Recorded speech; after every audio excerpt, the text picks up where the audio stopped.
Welcome back to Washington Information. I'm Kevin Hunter with Chris Bornstead, and our special guest in studio with us is Jeff Wilson. First of all, Jeff, thanks for joining us here to talk about an important subject, the Needle Exchange Program, or as people know, the Syringe Exchange Program. Yes, Kevin, thank you very much. It's a very hot topic. It's been around for a while. So could we start by sharing with people who don't know what this is all about? What is the program, and what is it we're going to be discussing? Sure. Throughout our county, we have a program called the Syringe Exchange Program. It's the SEP program. Everybody will refer to it as a needle exchange. It's one and the same. Mm-hmm. And it was really originated by Cowlitz County, the commissioners, back in 1998.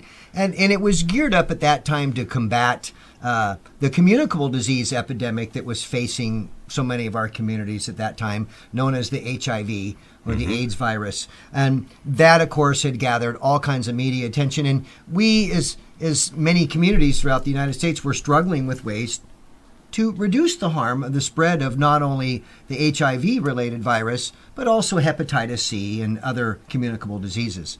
So the commissioners had talked about it, and they had discussed it, and by 2001, the program was actually up and running. Mm-hmm. Cowlitz County had an SEP, or a Syringe Exchange Program, by then. And to this day, it's still ongoing. So you have some stuff with you to show our viewers and to share with us. What exactly do people get on the Syringe Exchange Program? Well, the Syringe Exchange Program really is a place. It's located at 621 Grade Street in Kelso. It's currently housed through a contractor there. And recipients can walk in, clients they call them, clients can go in. And really it's set up for an exchange where you're supposed to bring a dirty syringe and exchange it for a clean one. Mm-hmm. And a one-for-one, which I have come now to find out through my own actions, that's not the truth. That's not the case when I have been there. But in reality, you're supposed to be able to give you one dirty syringe, and they'll give you a new one. Hence the name exchange. Hence the name exchange. It's a lot like, you can think of it like a soda pop or a can type deposit, except there's no money involved. You need to bring the can in order to get a full can kind of thing. In this case, it's just dirty for clean. And in addition to that, at the Syringe Exchange Program, they also will give you what's known as harm reduction kits. And these kits have a number of fascinating things inside of them. It's really a complete kit. Crack it open so we can see what's in it. I'll let Chris do that. Because I can tell you, the only thing that I didn't bring with me tonight is, of course, the drug. Mm-hmm. Cowlitz County will give you everything that you need to complete that except the drug itself. And little things that come in the kit that are important, which is, say, a portable stove. This allows you to prep the drug for use. This is not for fragrance. This is not for potpourri or candles. This is that's what I was going to say. It looks like a little candle holder. Yeah, it really is. But it rectifies heat immediately once hit with a lighter. Mm-hmm. And so for that reason, we're able to just get it warm real quick, and it really starts the process to make the drug palatable. So you went before the Longview City Council Thursday night, was it? Last Thursday, Last Thursday night, and you informed them about this kit, and it appeared that none of those guys on the council knew that we were actually handing out the kits along with the needles. They were surprised by how easy we are making it for these addicts to use these things. So to cover here for our benefit of our viewers that don't know what is in this kit, there's a rubber strap here. I believe this has to be to cut off the blood flow, right? That's to help you expose a transmission vein. Yes, and then there's a bunch of cotton balls in here. Well, you got your next step. This is the alcohol swab. Okay, that's the alcohol swab. Yeah. So we got those in there. Then you have some saline. And saline. You might see these in parking lots all over town. I actually have seen those laying around. A lot of people don't know what those are, and that comes from the kits that they hand out at the Needle Exchange. So this is the saline kit in the kit. And then Band-Aids.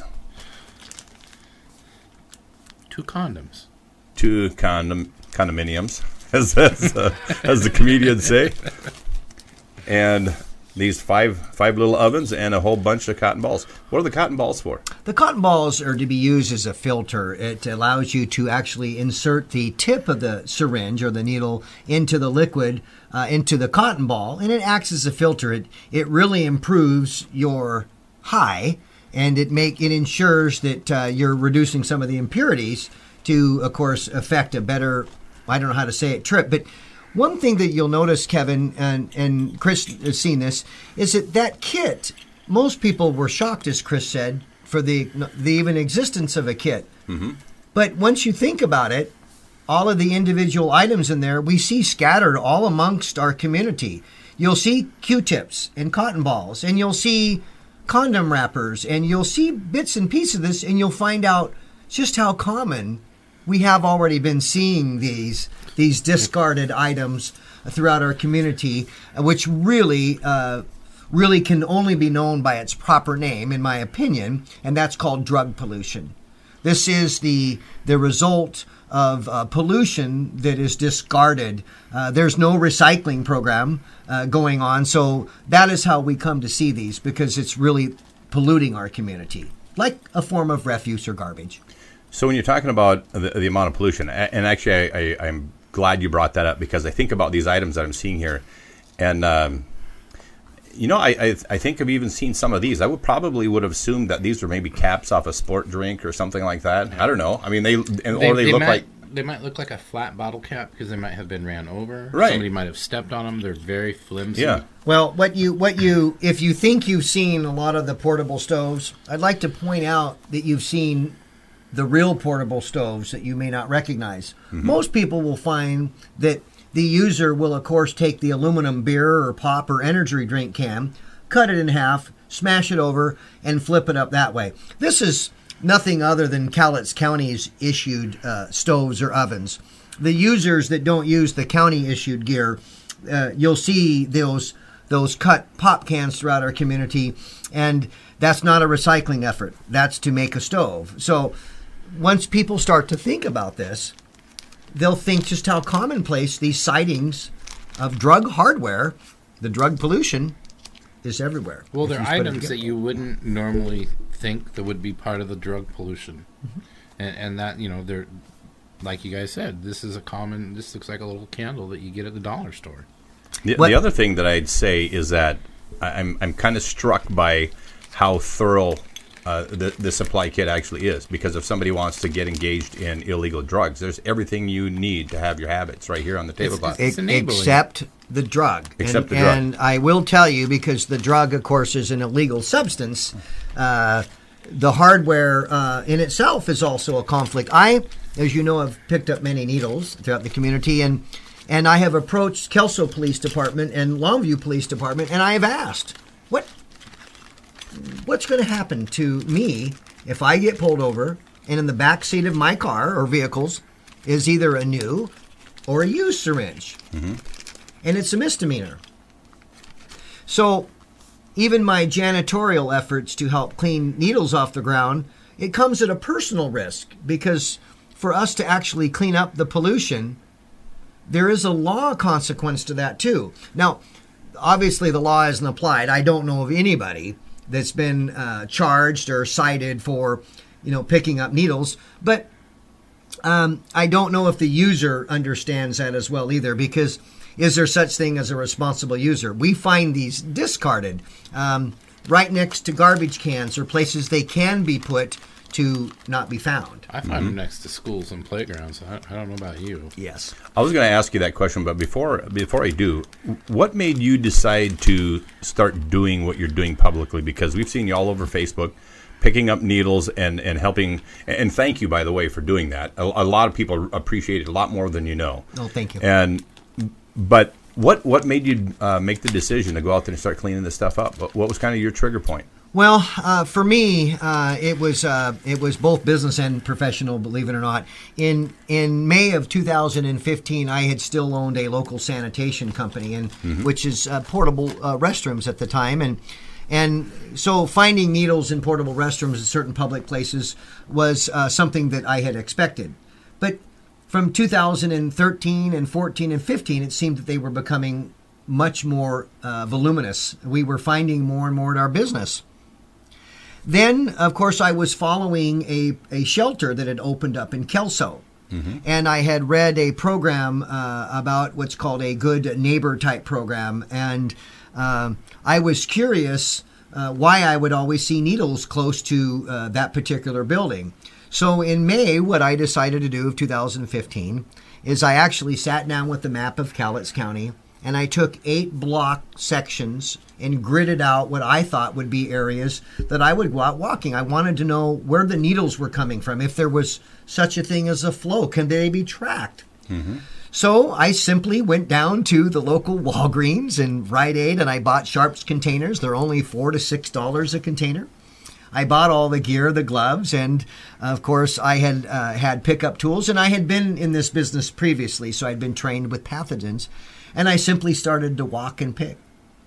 By the time I ended up in May of 2015 in Kelso by the Cowlitz County Administration Building, I was finding more needles than I could possibly had containers for at the time within an 8 blocks radius of a particular shelter. Now, I'm not going to name any names, but there was only one shelter there. I'm not interested in the controversy of the shelter name because the fact is the fact. That's where I got most of my sources of discarded needles, was in an 8 block area of that shelter. But there are other areas in town that routinely have yielded needles. And I only decided to come out of the needle closet or the syringe closet earlier this year in 2017 because I saw an imbalance of information. I saw one side telling one story and the other story was so far apart. There is very little middle ground on the story. And then I noticed the name calling. I noticed what happened to people once they came out and picked an opinion of a social issue. And that came with consequences that I wasn't really ready to bear yet. So I came out on Facebook and started to post on social media my walks. And granted, for your viewers, the walks weren't only about me just being a janitor for the drug pollution. I love to walk. It was a good excuse and chance to get out and to do the walks I would do anyway. It was just a constructive walk. Sure. But by the time March came about in 2017, I refused I wouldn't take it anymore.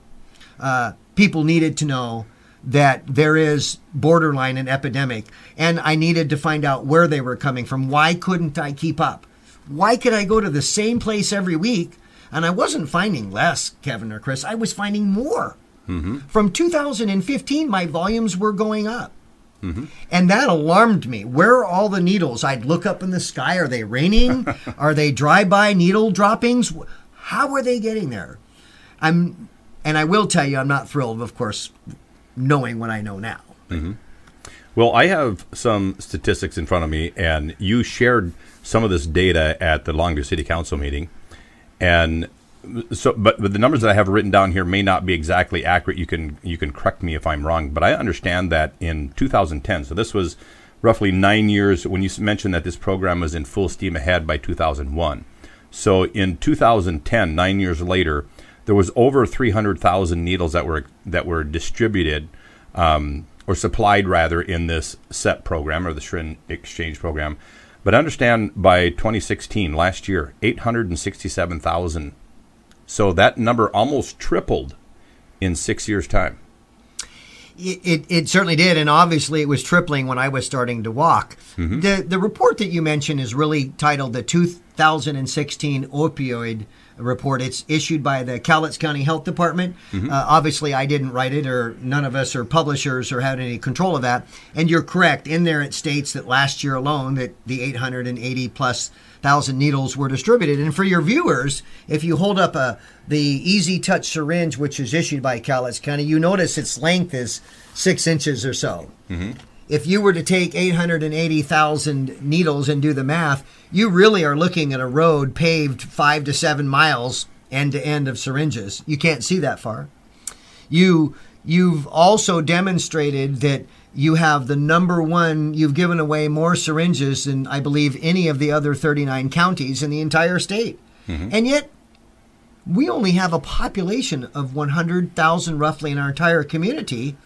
which according to the Opioid Report, that means that every man, woman, and child in Cowlitz County gets 8 of these every year given to them. I don't need 8 of them in a year. I don't know if you two knew, but obviously 800,000 is an alarming rate, given the fact that the city, other statistics such as Cincinnati, Ohio, a city that has a much greater population, they give a fraction of the needles away. Not even over 100,000 needles away a year. The data also on the report is corrupt as well, because Yeah, there's you a can data speak breach. on that. Yeah, so there was a data breach.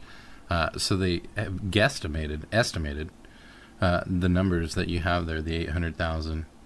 So this is just a rough guess. 867,000 is just somebody's best guess. Yeah, that's their best guess. They don't know what the real data is because there was a data breach, and they don't know what the data breach was. Wow. One of the things, and I want to ask both of you this question because I became aware of this short time after it happened, and you two gentlemen were actually in the meeting, and so I'm curious what your thoughts were on this. I understand that the scope of what you're talking about has become largely known recently by leadership in the county. And one of our commissioners, and I don't even mind sharing who, Commissioner Mortensen, at one of the commissioner workshops, actually made a motion to end this program. What was the response? He wanted to put it on hold. He wanted to put it on hold. He made a motion to put it on hold until we could find out what was going on. Commissioner, I was at the meeting as well, and that is what I observed, that Commissioner Mortensen wasn't necessarily terminating permanent the needle or the syringe exchange. He had recommended putting it off or to set it aside until the data can be verified and collected. And that's simply what I've always wanted to know. And to this day, as Chris said, until the report is verified, it may not be worth the ink that it's wrote on. It may be a different number, it may be more or less, but really with government, because I'm elected, and we all must live on transparency and accountability. And when you issue a report knowing that it's really a false report, should you have even issued it in the first place? Is it sending a proper message out to the community, or is it sending fear, or is it spreading something other than? But we do expect our government to be transparent and honest, and as citizens, we'll deal with the truth. But we'd like to know the truth. Well, based on what you've described, it seems to me that Commissioner Mortensen's idea of putting this on hold was something any responsible person would do. I'm curious, what was that, because I didn't hear that this ended, what was the response of Commissioners Gardner and Mortensen, or Weber, rather? What did Gardner and Weber have to say about this? Well, as we know, with rules of order with the open public meeting that the government does, the motion was made. Anybody, commissioner at that type meeting can make a motion. It's their own floor motion. But it died because of a lack of a second. In other words, both Commissioner Weber and Gardner were simply silent and did not second the motion, and therefore it dies through abstinence or silence. Actually, but there was discussion. They tabled it, so it can be brought back up and voted on again at any time. Well, is the way I understand it. It's not known as unfinished business because we don't have a way to track that. We don't see written agenda, so we wouldn't know if they also track it either. A commissioner can, like you say, from the floor in a workshop, they can make a motion. And Commissioner Mortensen did that, and I commend him for that. In other words, it's really, I thought he was trying to do triage. First aid, simply apply a bandage to the gaping wound until we can get a diagnosis so that we can all go forward as adults. And I applauded that effort. As a citizen, I had no say in it, but I would have definitely supported that. I would have hoped it would have continued on with another commissioner at that point. It did not. And so it just simply is a dead issue. Well, I think, we were talking about places that you have found these needles at, and you think about 867,000 needles going out into our community every year. Who would have thought this was a great idea in 2001 if this was going to grow to a number that's now approaching 1 million needles a year in our county? Who do you think would have thought this is a great idea? I don't know, but Kevin, that is a great point. When we create programs through a government or in any entity, we should have the foresight to look long term, long range, and through accountability, we're supposed to go back to our programs and we audit them. We make sure they're efficient and they're running the way that we intended them. I will offer to you, since 2002, roughly, since the program's been in full swing, here we are a mere 15 years later, and the problem has gotten worse. And yet, that hasn't triggered any alarms. We haven't seen it in our media. We haven't been informed. And that's one thing that I expect our health department to do. I expect them to help educate us. We're not expected to know everything about public health and communicable diseases and whatnot. And so they have an obligation to inform us. And if the problem's getting worse, so be it. Communicate to us. We'll deal with it. But it's really been getting worse and worse. And who at what time would say, common sense says, this thing has done nothing but skyrocket in a direction that's really not favorable to our community, to our family, our friends, our employers. It doesn't make sense. I'm a little shocked that somebody hadn't done an inquiry, into this process years ago. I want you to elaborate on something, because you have some personal experience with this, with family, et cetera, that you talked about a little bit before the program.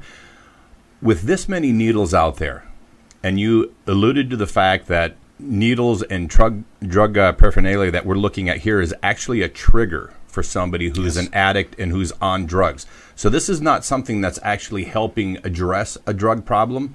If anything, it might be an accelerant. Yes. And so you talked about that trigger.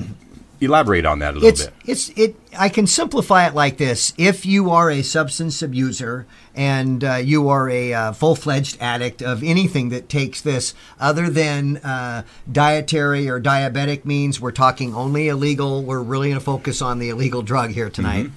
And for those users, there has to be some sensitivity. In other words, for an IV drug user to walk across a sidewalk and to see a discarded needle laying on the ground, that's not drug pollution to them. That's excitement. That's the tool of the trade. So when an addict or a user sees the tools of the trade, that can also insinuate the desire to feed the addiction. Kind of like a cigarette butt on the ground might remind a smoker to have a cigarette. Absolutely. And in fact, there's been talk in the community about sharps containers. Why don't we just put up sharps containers on every street corner and restaurants? Well, sharps containers can be broke into. And they also create curiosity for our children. And they also act as triggers to the user. And it's not a good trigger. A user can just see a used syringe container, and they'll know what it's for and how it's for. And that creates a reaction in them, a trigger that we must be aware of. So the drug pollution offends a lot of the community, but to some part of the community, it excites them. You know, the other thing I'd say about that is I think about seeing sharps containers everywhere, and supposedly this then keeping trash off the ground. Well, first of all, I don't think it'd keep the trash off the ground. Secondly, do we really want this to be the new norm in our community?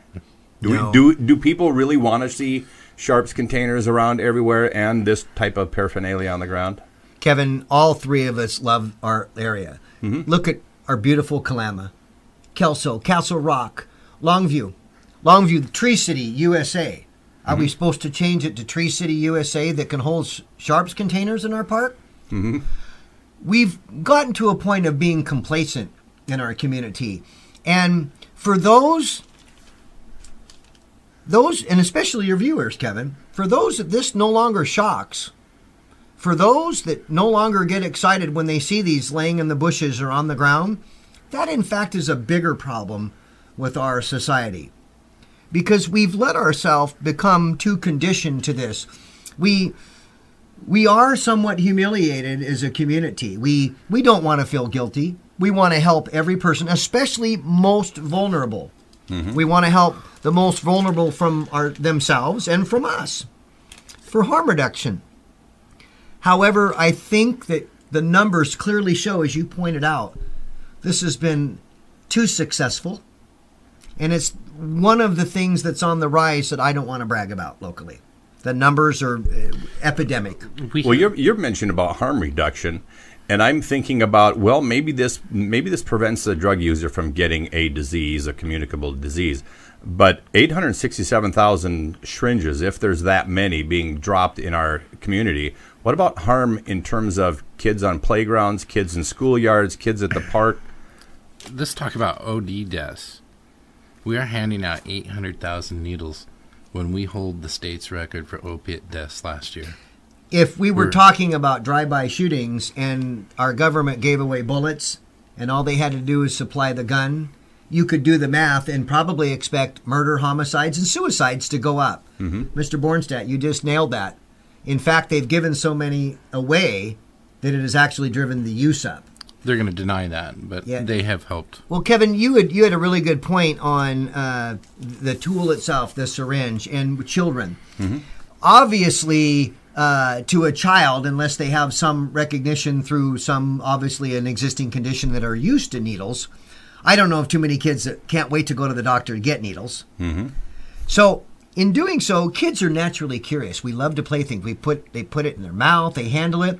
Exactly. And so I'll show the viewers when we take the tip end off and we expose that ugly sharp. This is the end that we're afraid of. We don't have to be afraid of this from AIDS anymore. If this had AIDS on it and I pulled it out of my arm, it would only live for a few minutes. AIDS can't survive outside the body. So you don't worry. Air will kill AIDS, but not hepatitis.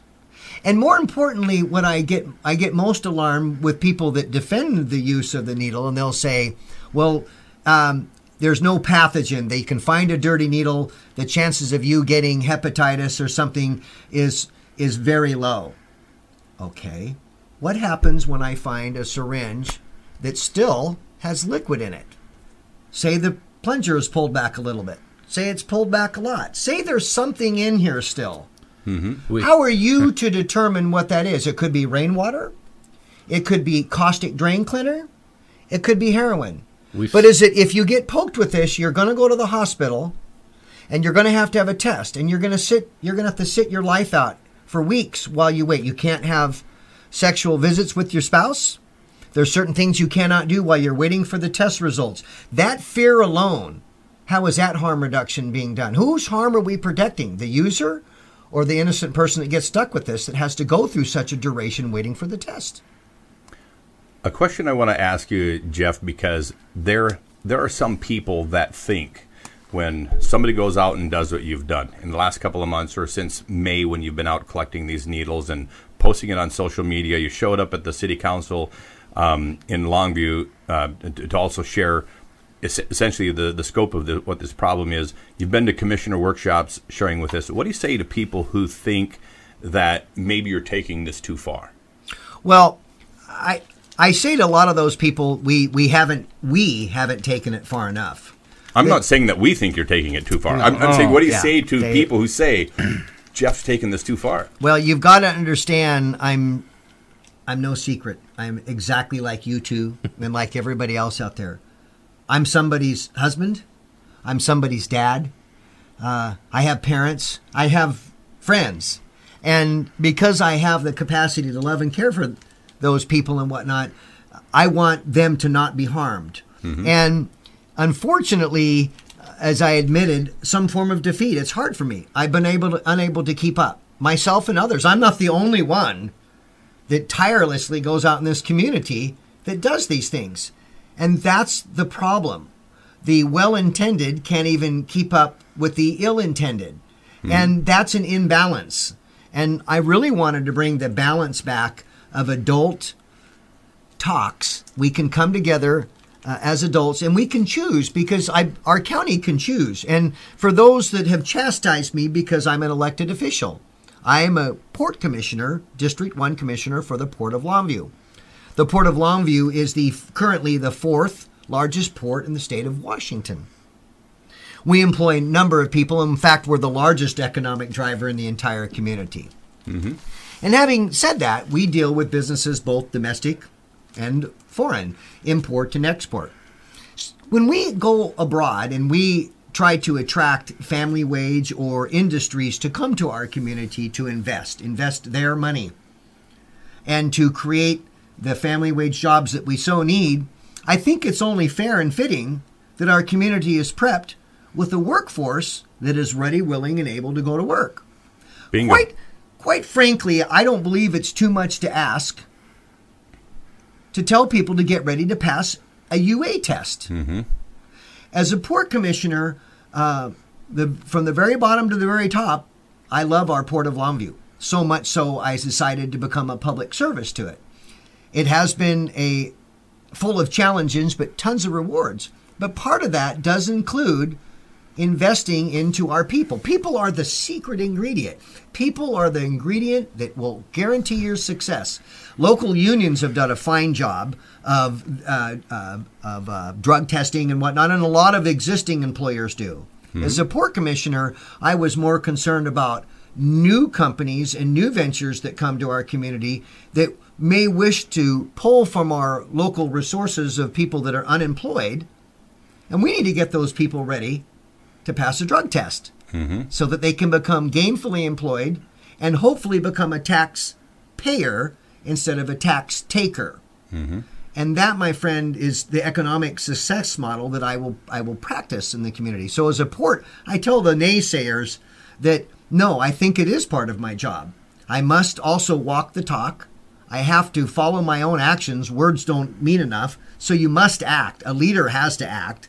And in doing so, I'm not trying to micromanage. I just wanted to know the truth, because as a port commissioner, we invest a lot of resources into attracting those investments. Mm-hmm. And when Cowlitz County has the #1 opioid death out of all the 38 or 39 counties in the state, and we give away darn near 1 million needles a year, if you don't think foreign investors or domestic investors that may want to locate to Cowlitz County, don't you think they look at that?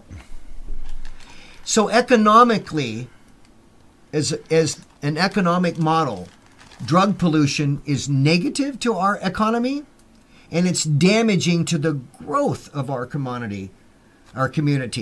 It puts a hamper on it. It's killing morale, too. People are absolutely tired of seeing this stuff in the streets. Well, we are going to leave it there, but I just want to say this for the benefit of our viewers. I think one of the things, and Jeff, if you would like to help us work on this, and Chris, if you have some time to put into this, one of the things I think about something like the SEP program, the Syringe Exchange Program, is that there was a goal here. And there was not only a goal involved, because I don't know of anybody who puts anything into place that didn't have a goal. So I would really like to dig further into what the goals were. The other thing is what were the perceived benefits? So if we're going to give out syringes to people, what were the benefits supposed to be? And I'm curious to know if the statistics, the data out there, supports any of those goals and supports any of those benefits. And we'll do some homework on this and get back to our viewers on what our Syringe Exchange Program actually has accomplished, if anything, that could be, and if benefits have been realized as well, according to what the program was designed to do.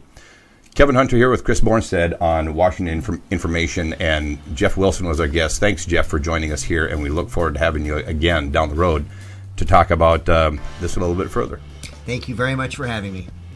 If you have any questions or suggestions for upcoming topics, you can email to wainfo2017, that's wainfo2017 @gmail.com. Again, I'm Kevin Hunter with Chris Bornstead. Jeff Wilson has been our guest. Thanks for joining us.